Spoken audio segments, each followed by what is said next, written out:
Boa noite. Estamos mais uma vez com a nossa videoaula. Desta vez vamos falar sobre o contrato de trabalho, tendo em vista que em aulas anteriores nós já tratamos sobre o artigo 3º, que trata sobre os requisitos legais do empregado, e tratamos do artigo 2º, que trata sobre os requisitos legais de empregador. Então agora nós vamos unir esses dois polos contratuais e tratar sobre o contrato de trabalho, seus requisitos legais e suas consequências.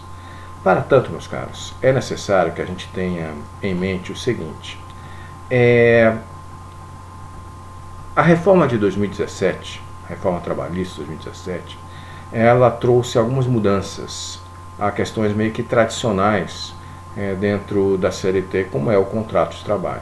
Pois muito bem, nós vimos nas aulas anteriores que o vínculo empregatício ele vai justamente se diferenciar da relação de trabalho. E na relação de trabalho você vai ter, por exemplo, aquelas várias hipóteses que nós já vimos também, oriundas do direito civil. De certa forma, a reforma trabalhista quis colocar isso no artigo 442b, que antes não existia e passa a existir em 11 de novembro de 2017 com a vigência da reforma trabalhista, onde se coloca uma questão meio que óbvia, onde a contratação do autônomo, seja de forma escrita ou não, com exclusividade ou não, contínua ou não, se eu quero contratar um autônomo, isso vai afastar o vínculo empregatício. Pois muito bem, a gente tem que tomar com certo cuidado essas hipóteses, que trata justamente de uma imensa massa de trabalhadores informais que nós temos no Brasil. Nesse sentido, eu faço menção ao que nós já vimos, ademais dos requisitos do vínculo empregatício do artigo 3º, as hipóteses do artigo 9 da CLT, que trata de hipóteses de fraude trabalhista. Ainda que você faça um contrato de autônomo, se ele tiver os requisitos do artigo 3º do vínculo empregatício, é possível que esse trabalhador vá à Justiça do Trabalho para comprovar o seu vínculo e daí trazer todas as tutelas trabalhistas e ter um contrato de emprego e não um contrato de trabalhador autônomo, como queria o artigo 442b, que para mim era desnecessário ter esse artigo aí na reforma trabalhista. Creio que se colocou isso justamente para deixar claro as hipóteses onde não se quer a tutela do direito do trabalho, mas teremos que ver isso quando alguém questionar judicialmente se efetivamente tinha ou não o vínculo empregatício. Também nesta encadeamento lógico, nós tivemos uma outra questãozinha oriunda aqui da reforma trabalhista de 2017, que é justamente o empregado que tem um salário digno e que tem formação acadêmica de nível superior. Muito bem, sempre falo para vocês que só o fato de estar cursando direito aqui na Univille já te faz uma elite. Por quê? Grande parte da massa da população ativa brasileira não tem a hipótese de cursar um nível superior, um curso acadêmico de nível superior. E grande massa, ainda maior, de empregados brasileiros não tem um outro requisito que está no artigo 444, parágrafo único da CLT, oriundo da reforma trabalhista, que é uma faixa salarial digna, ou seja, que seja superior a R$12 mil, a data de hoje, você vai ter uma liberdade ainda maior de negociar as cláusulas como bem entender do seu contrato de trabalho. E quando você tiver esta hipótese, ou seja, nível superior e um salário digno, ou seja, superior à data de hoje é R$12 mil, você tem uma presunção legal de equilíbrio entre as partes, ou seja, você não será considerado para a hipótese da CLT como um hipossuficiente, ou seja, que essas cláusulas contratuais foram, em tese, discutidas entre empregado e empregador no momento da contratação. Então, neste caso, eu vou ter uma preponderância ainda maior do que está no artigo 611-A, de forma um pouquinho distinta, que é a hipótese da preponderância do negociado sobre o legislado. Nestes casos, então, se eu tiver esta presunção de equilíbrio entre as partes em onde o empregado não terá essa qualidade de hipossuficiência, eu tenho aqui uma liberdade ainda maior e uma validade ainda maior na contratação entre empregado e empregador. Por motivos óbvios, este tipo de contratação ele atende apenas uma camada mínima da população brasileira, mas de certa forma vem a dar base ao que eu vou falar agora para vocês, que é a natureza jurídica do contrato de trabalho. Tendo em vista que a natureza jurídica do contrato de trabalho brasileiro, em tese, é uma hipótese anticontratualista. Ou seja, o artigo 444 da CLT ele diz que as partes têm liberdade de negociar, porém, de certa forma, o empregador tem algumas limitações dadas pelo Estado na hora de contratar. Ou seja, se eu tenho uma empresa de um porte médio ou grande, eu vou ter que ter cotas para pessoas com deficiência, para aprendizes, como nós veremos em aulas posteriores. Então, eu não tenho liberdade absoluta de contratar.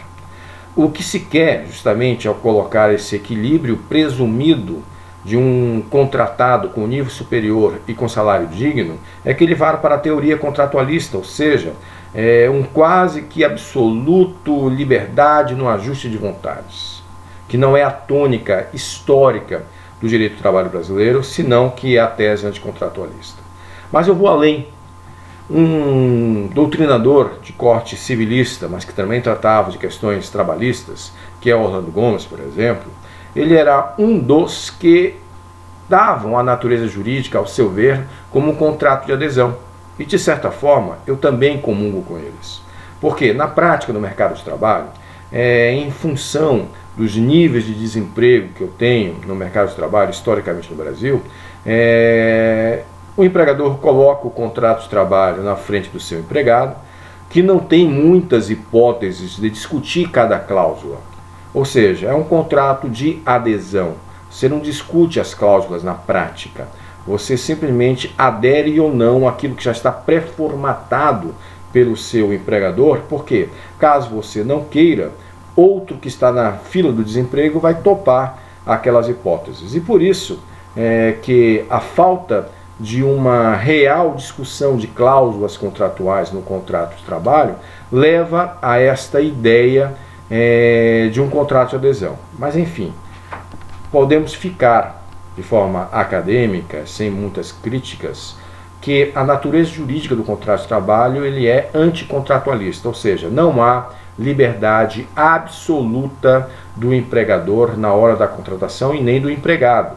Existe uma autonomia relativa de vontade na hora de empregado e empregador fazer essas hipóteses contratuais, ok? Autonomia relativa que fica, de certa forma, enfraquecida quando eu tiver um empregado portador de nível superior e com um contrato, com um salário de R$12.000 à data de hoje, ok? Entendido isso, vamos a outra questão de cunho histórico dentro da CLT, mas que também foi modificada pela reforma trabalhista, que é o artigo 443 da CLT. Vamos lá. O contrato individual de trabalho, ele pode ter várias formas. Ele pode ser escrito, como na maioria das vezes mas prestem atenção. Em tese, apenas alguns contratos têm a obrigação legal de ser da forma escrita. Em tese, esses contratos podem ser informais, inclusive aceitando a validade jurídica de um contrato verbal, aquele em que as partes expressamente acertam um salário, uma jornada de trabalho, mas não fazem nada por escrito, mas expressamente ante testemunhas, por exemplo, elas externaram esse ânimos contraendi de ter um vínculo empregatício. Porém, ademais da forma expressamente verbal, o próprio artigo 443 já dava a hipótese de um contrato de trabalho tácito, ou seja, aquele que as pessoas não externaram verbalmente nem por escrito a sua vontade de ser empregador e empregado. Ou seja, um vizinho chama outro lá para vender cachorro-quente na porta de um estádio de futebol. e dá uma série de ordens àquele vizinho.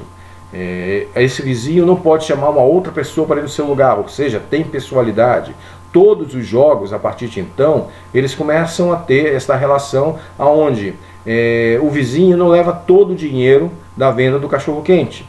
Ele só leva uma parte que o outro vizinho, que faz o papel de empregador, dá para aquele que está fazendo o papel de empregado, ainda que não tenha externado de forma expressa e verbal desta forma. Mas os dois assumiram a condição tácita de empregador e empregado. Então, o artigo 443, historicamente, assume esta possibilidade para que as partes tenham esse vínculo empregatício, ainda que não tenha nem documento escrito e nem tenha verbalmente um falado para o outro que um seria empregador e o outro seria empregado. Se aceita esse tipo de hipótese. Portanto, nestes casos, terá que este empregado ir à Justiça do Trabalho e comprovar que, ainda que não tenha um contrato escrito ou até mesmo verbal, se assumiu uma conduta habitual de empregado e empregador perante qualquer meio de prova admitido em direito. Ok?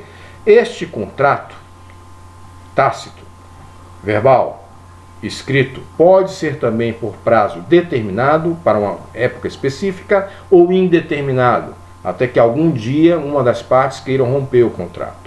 Então, todas estas formas estão no artigo 443 há muito tempo. O que teve de diferente agora com a reforma trabalhista é que se colocou no artigo 443 também a hipótese de um contrato intermitente. O que eu quero dizer com isso com vocês agora? Que dentro do direito brasileiro do trabalho, historicamente, sempre teve a possibilidade de eu ter várias modalidades de contratação. De acordo com a necessidade da empresa, a empresa escolhe esta forma de contratação, que pode ser indeterminada ou vários tipos de contrato por prazo determinado, como nós veremos em outras aulas. O que nos cabe aqui, primeiramente, é ver de forma genérica essas questões do contrato e depois passar para os contratos em espécie e ver cada modalidade admitida no direito do trabalho brasileiro. Ok? Dentro dessas hipóteses, fechando já a aula, eu tenho uma hipótese totalmente teórica, que é o contrato de trabalho coletivo ou plurimo, ou também chamado contrato de equipe. O que seria isso? Digamos que eu tenho um restaurante. E para movimentar o restaurante, eu tenho todas as sextas-feiras o Rolling Stones tocando para mim no meu restaurante. Por óbvio, eu vou ter um acesso de consumidores muito grande. Mas se trata do Rolling Stones. Se o Keith Richards, o histórico guitarrista do Rolling Stones, não se apresentar, já não é o Rolling Stones. Se o Mick Jagger, porventura, não se apresentar, já não é o Rolling Stones. O Rolling Stones é composto historicamente por 4 caras. Faltou um, já não é o Rolling Stones. Esse é o contrato de equipe, onde, de certa forma, a minha obrigação de dono do restaurante é para cada músico, individualmente, seu salário, a sua jornada de trabalho, ainda que eu possa pagar para o chefe da equipe, o Mick Jagger, por exemplo, para distribuir o salário entre todos. Ou seja, é um contrato meramente teórico, conhecido como contrato plurimo, que não se efetiva na prática. E outra questão é que esse contrato individual de trabalho, ele se caracteriza por ser bilateral. Ou seja, só tem 2 polos, empregador e empregado. E logo de cara você me pergunta, professor, e a terceirização? Não temos um terceiro nesse contrato? Não, não temos. Porque na terceirização, como veremos em outra aula, nós teremos apenas o vínculo empregatício estipulado empregador e empregado, e o tomador de serviços não entra dentro deste contrato. Assim como vai acontecer também no contrato de aprendizagem daquele menor, onde talvez o maior de idade tenha que assinar, como também vai acontecer na terceirização, que já que não tem nem vínculo empregatício, também não vai romper essa ideia da bilateralidade, ou seja, o contrato é bilateral. Ok? Na próxima aula, nós continuaremos a ver esses requisitos gerais do contrato de trabalho. Vou colocar este link do YouTube no nosso disco virtual, onde também estará essa videoaula, e logo nos encontraremos no Teams, no horário de aula, para tirar algumas dúvidas que possam ter sobre esse conteúdo que nós passamos agora a finalizar. Muito obrigado a todos, fiquem bem.